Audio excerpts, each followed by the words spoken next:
Hi friends, complete English grammar. Previous ವಿಡಿಯೋದಲ್ಲಿ noun rules part 1 ತಿಳ್ಕೊಂಡಿದ್ವಿ. ಇವತ್ತಿನ ವಿಡಿಯೋದಲ್ಲಿ ಕಂಟಿನ್ಯೂ ಆಗುತ್ತೆ ನೌನ್ ರೂಲ್ಸ್ ಪಾರ್ಟ್ 2 ಅಂಡ್ ಇವತ್ತಿನ ವಿಡಿಯೋದಲ್ಲೂ ಕೂಡ 10 ರೂಲ್ಸ್ ಅಂತ ತಿಳ್ಕೊಳ್ಳೋಣ.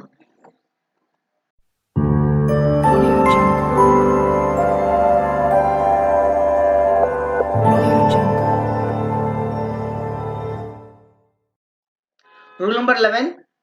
Normally we do not use a or an with uncountable nouns. Instead we use expressions such as ನೋಡಿ normally uncountable ನೌನ್ಸ್ಗೆ ನಾವು ಎ ಮತ್ತೆ ಆನ್ ಆರ್ಟಿಕಲ್ಸ್ ಯೂಸ್ ಮಾಡಂಗಿಲ್ಲ. ಈಗ ವಾಟರ್, ಮಿಲ್ಕ್, ಸೊ ಅದಕ್ಕೆ ನಾವು ಆರ್ಟಿಕಲ್ಸ್ ಯೂಸ್ ಮಾಡಂಗಿಲ್ಲ. ಬಟ್ ಈ ರೀತಿ ನಾವು ಆರ್ಟಿಕಲ್ಸ್ನ ಯೂಸ್ ಮಾಡ್ಬೋದು. ಎಕ್ಸಾಂಪಲ್ ನೋಡಿ, a glass of water, a cup of coffee, a bowl of soup, a bar of gold. So ಈ ರೀತಿ ನಾವು ಎ ಮತ್ತೆ ಆನ್ ಆರ್ಟಿಕಲ್ಸ್ ನ ಬಳಕೆ ಮಾಡಬಹುದು ಅನ್ಕೌಂಟೇಬಲ್ ನೌನ್ ಜೊತೆ. ಓಕೆ, ನೆಕ್ಸ್ಟ್ ರೂಲ್ ಹೋಗೋಣ. Rule number 2. We can use some, any, much, little with uncountable nouns. Uncountable nouns ಜೊತೆ ಈ ಶಬ್ದಗಳನ್ನ ಬಳಕೆ ಮಾಡಬಹುದು. Some, any, much, little. Examples: so I will make us some tea. Some tea. Yes. We haven't got much time.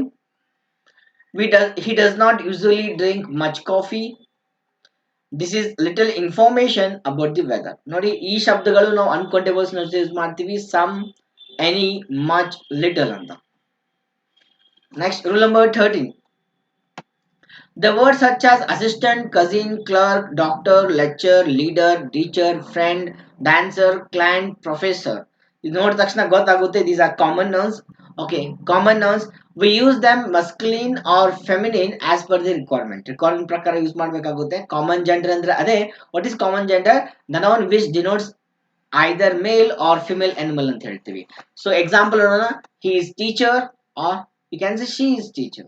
So based on requirement we can use masculine gender or feminine gender with these common nouns. Rule number 14.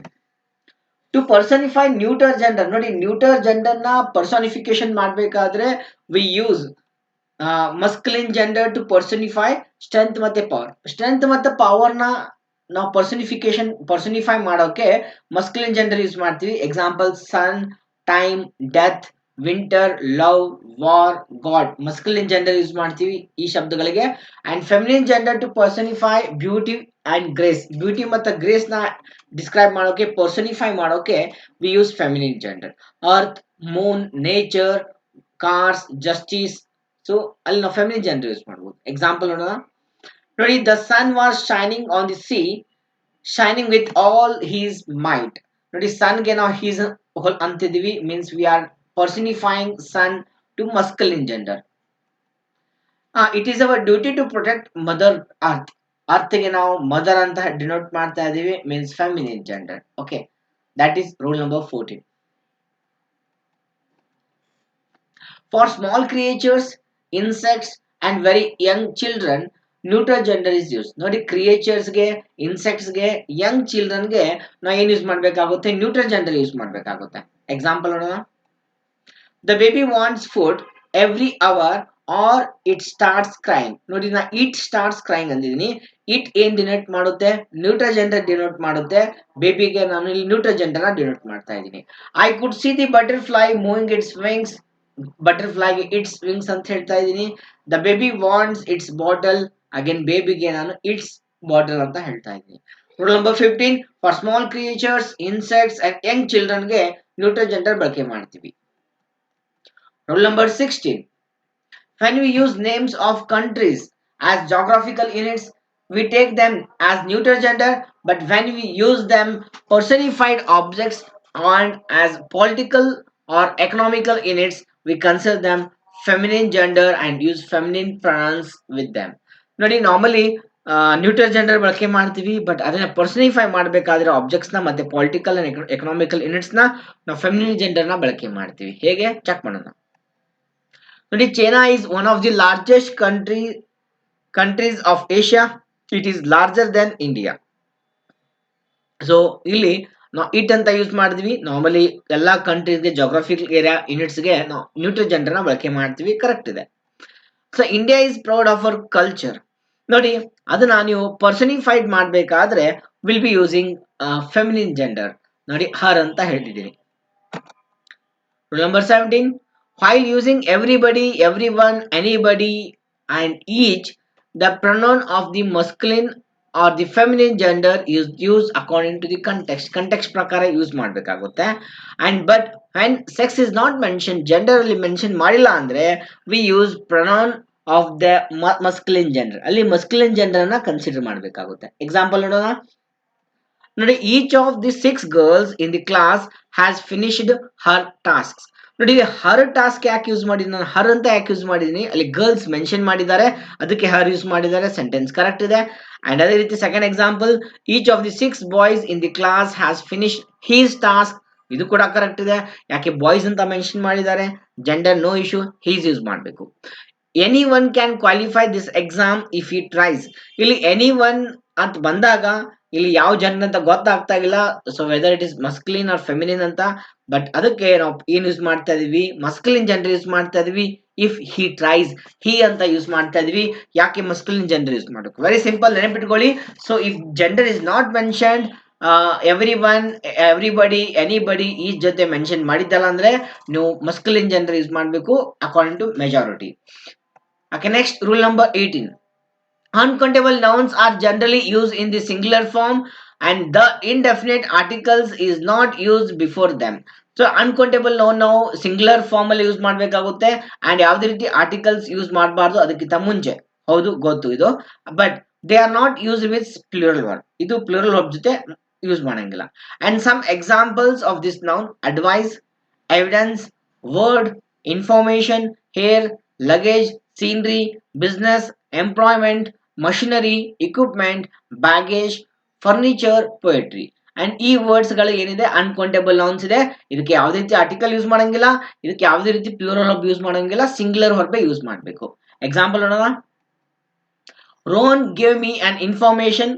ಇಲ್ಲಿ article use ಮಾಡಂಗಿಲ್ಲ, incorrect sentence. Rohan gave me information ಅಷ್ಟೇ ಅನ್ಬೇಕಾಗುತ್ತೆ. All of the evidences were against him. ಇಲ್ಲಿ evidences ಅನಾಕಿ ಬರಂಗಿಲ್ಲ, evidence ಅನ್ಬೇಕು. But ಅಲ್ಲಿ were ಬರಂಗಿಲ್ಲ. All the evidence was against them means singular verb use ಮಾಡಬೇಕಾಗುತ್ತೆ. ಇನ್ಫಾರ್ಮೇಶನ್ ಆರ್ ಅನ್ಬಾರ್ದು, ಇನ್ಫಾರ್ಮೇಶನ್ ಈಸ್ ಅನ್ಬೇಕಾಗುತ್ತೆ. That is what rule number 18. Next, and even the scenery of Kashmir. The scenery ಏನಿದೆ ಇದೊಂದು ಅನ್ಕೌಂಟೇಬಲ್ ನೌನ್. ಇಲ್ಲಿ ನೀವು are use ಮಾಡೋಂಗಿಲ್ಲ, is use ಮಾಡಬಹುದು. The scenery of Kashmir is enchanting. ಇನ್ನು ಎಕ್ಸಾಂಪಲ್ಸ್ ಇದೆ: we may use following words to make singular or plural. ನೋಡಿ, ಈ ಶಬ್ದಗಳನ್ನ ಯೂಸ್ ಮಾಡ್ತೀವಿ ಸಿಂಗ್ಯುಲರ್ ಮತ್ತೆ ಪ್ಲೂರಲ್ ಮಾಡಕ್ಕೆ. ಯಾವುದು? ಅನ್ಕೌಂಟೇಬಲ್ ನೌನ್ಸ್ ನ. ನೋಡೋಣ ಹೇಗೆ. ನೋಡಿ, ಅ ಪೀಸ್ ಆಫ್ ಅಂತ ಯೂಸ್ ಮಾಡಬಹುದು, ಇದು ಸಿಂಗ್ಯುಲರ್ ಆಗುತ್ತೆ. ಪೀಸಸ್ ಆಫ್ ಅಂತ ಮಾಡಿದ್ರೆ ಪ್ಲೂರಲ್ ಕನ್ವರ್ಟ್ ಮಾಡಬಹುದು. ಅ ಬಿಟ್ ಆಫ್ ಅಂತ ಯೂಸ್ ಮಾಡಬಹುದು, ಬಿಟ್ಸ್ ಆಫ್ ಪ್ಲೂರಲ್ ಮಾಡೋಕೆ. ಅಂಡ್ ಹೀಪ್ ಆಫ್ ಅಂತ ಯೂಸ್ ಮಾಡಬಹುದು, ಪ್ಲೂರಲ್ ಮಾಡೋಕೆ ಹೀಪ್ಸ್ ಆಫ್ ಅಂತ ಯೂಸ್ ಮಾಡಬಹುದು. ಎಕ್ಸಾಂಪಲ್ ನೋಡಿ, he gave me a piece of information ಅಂದ್ರೆ ಒಂದು ಮಾಹಿತಿ ಕೊಟ್ಟಿದ್ದಾರೆ ಅಂತ ಅರ್ಥ. ಒಂದು ವೇಳೆ ಈ ರೀತಿ ಬರೆದ್ರೆ ಹಿ gave me pieces of information, ಮಾಹಿತಿಗಳನ್ನ ಕೊಟ್ಟಿದ್ದಾರೆ ಅಂತ ಅರ್ಥ. ಸೊ ಟು ಇನ್ಫಾರ್ಮೇಶನ್ ಎರಡು ಮಾಹಿತಿಗಳನ್ನ ಕೊಟ್ಟಿದ್ದಾರೆ ಅಂತ ಹೇಳಿ, ಆ ಎರಡು ಮಾಹಿತಿಗಳನ್ನ ನಿಮ್ಗೆ ಕೊಟ್ಟಿದ್ರೆ ಹೇಗೆ ಹೇಳ್ಬೇಕು ನೀವು? He gave me 2 pieces of information. 2 informations ಅನ್ಬಾರ್ದು, ರಾಂಗ್ ಆಗುತ್ತೆ. ಯಾಕೆ? ಇನ್ಫಾರ್ಮೇಶನ್ ಅನ್ಕೌಂಟೇಬಲ್ ನೌನ್ ಇದೆ, ಅದಕ್ಕೆ ಪ್ಲೂರಲ್ ಫಾರ್ಮ್ ಬರೆಯೋಕೆ ಸಾಧ್ಯ ಇಲ್ಲ. ಅದನ್ನ ನಾನು piece of information singular, plural ಮಾಡೋಕೆ ಪೀಸಸ್ ಆಫ್ ಇನ್ಫಾರ್ಮೇಶನ್ ಅಂತ ಮಾಡ್ಬೋದು. Rule number 19. Certain nouns exist in the plural form only. ಎಷ್ಟೇ ನೌನ್ಸ್ ಗಳು ನೋಡಾಕ ಪ್ಲೂರಲ್ ಫಾರ್ಮ್ ಅಲ್ಲೇ ಇರುತ್ತೆ. Thus S can't be removed. ಅಲ್ಲಿ ಎಸ್ ರಿಮೂವ್ ಮಾಡಕ್ ಸಾಧ್ಯನೇ ಇಲ್ಲ. From such nouns to make them singular. ಅದು ಸಿಂಗ್ಯುಲರೇ ಹೇಳ್ಬೇಕಾಗುತ್ತೆ. They take plural form. ಅದು ಬಟ್ ಅದು ಪ್ಲೂರಲ್ ಹೋಗಿ ತಗೊಳುತ್ತೆ. ನೋಡಿ, ಎಷ್ಟೇ ನೌನ್ಸ್ ಗಳು ಎಸ್ ಮುಖಾಂತರ ಎಂಡ್ ಆಗಿರುತ್ತೆ, ಅವು ನೋಡೋಕೆ ಅದ್ರಲ್ಲಿ ಎಸ್ ರಿಮೂವ್ ಮಾಡಕ್ ಸಾಧ್ಯ ಇಲ್ಲ. ಬಟ್ ಅದು ಯಾವಾಗ್ಲೂ ನಿಮ್ಗೆ ಸಿಂಗ್ಯುಲರೇ, ಬಟ್ ಅದು ಪ್ಲೂರಲ್ ಹೋಗ್ನ ತಗೊಳುತ್ತೆ. ಪ್ಲೂರಲ್ ಹೋಗ್ನ ತಗೊಳುತ್ತೆ. ನೋಡೋಣ example: scissors, tongs, fliers, bellows, trousers, shorts, pants, pyjamas, goggles, binoculars, arms, archives, then ambers, arrears, lodgings, outskirts, shambles and tactics. ಇವೆಲ್ಲಕ್ಕೂ ನಾವು ಪ್ಲೂರಲ್ ಹೊರಗೆ ತಗೋಬೇಕು, ಸಿಂಗ್ಯುಲರ್ ಹೊರಗೆ ತಗೊಳ್ಬಾರ್ದು. You should not take singular ಹೊರಗೆ. ಓಕೆ, ಎಕ್ಸಾಂಪಲ್ ನೋಡೋಣ. Where is my pants? It is wrong. It is wrong. Where are my pants? when it is single you should say where are my pants. Trousers are form fitted pants made from cotton or wool. No, trousers are ಅಂತಿದೆ, is ಅನ್ಬಾರ್ದಲ್ಲಿ.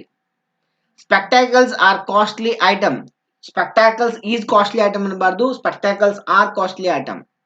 Okay and but wages ಅಂತ ಬಂದಾಗ you can use both single and plural verb ನ use ಮಾಡಬಹುದು. Example ನೋಡಿ, the wages are paid in cash. Wages cash ರೂಪದಲ್ಲಿ ಕೊಟ್ಟಿದ್ದಾರೆ. And wages of hard work is sweet. Wages is sweet ಅಂತ ಹೇಳ್ತಿದ್ದಾರೆ. ಅಲ್ಲಿ ಪ್ಲೂರಲ್ ವರ್ಬ್ ಬರ್ಬೋದು, ಸಿಂಗಲ್ ವರ್ಬ್ ಬರ್ಬೋದು, depends on the form of sentence. The last rule, rule number 20. News, innings, politics, summons, physics, economics, shingles, linguistics are these certain nouns that are plural form ಅಲ್ಲಿ ಕಾಣಿಸ್ತಾ ಇದೆ.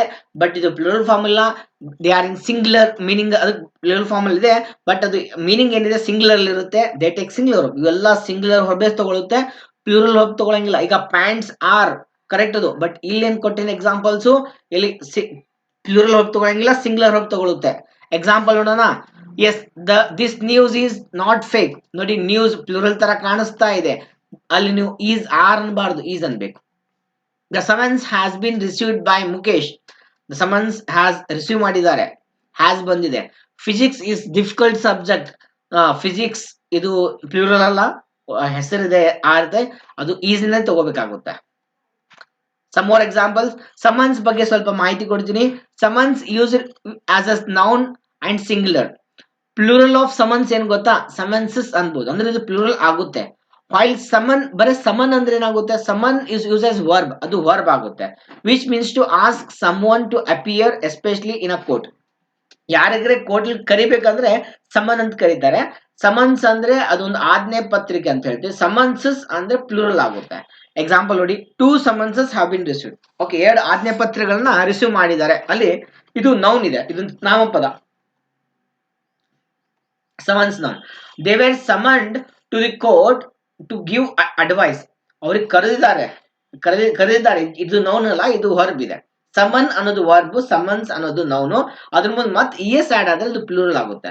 Summons is not a plural, summon is not a singular, summon is a verb. Summon ಅನ್ನೋದು verb ಇದೆ. Okay, this completes this video. ಇಲ್ಲಿಗೆ ಈ video complete ಆಗುತ್ತೆ.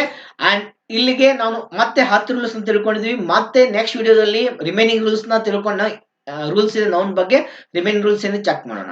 ನೀವು ಇಲ್ಲಿಗೆ ವಿಡಿಯೋ ಕ್ಲೋಸ್ ಮಾಡ್ತಾ ಇದೀನಿ. Don't miss. ವಿಡಿಯೋನ ಲೈಕ್ ಮಾಡಿ, ಫ್ರೆಂಡ್ಸ್ ಶೇರ್ ಮಾಡಿ. ಯಾರು ಫಸ್ಟ್ ಟೈಮ್ ವಿಡಿಯೋ ನೋಡ್ತಾ ಇದ್ದೀರಾ, ಚಾನಲ್ ನ ಸಬ್ಸ್ಕ್ರೈಬ್ ಮಾಡಿ. Thank you for watching.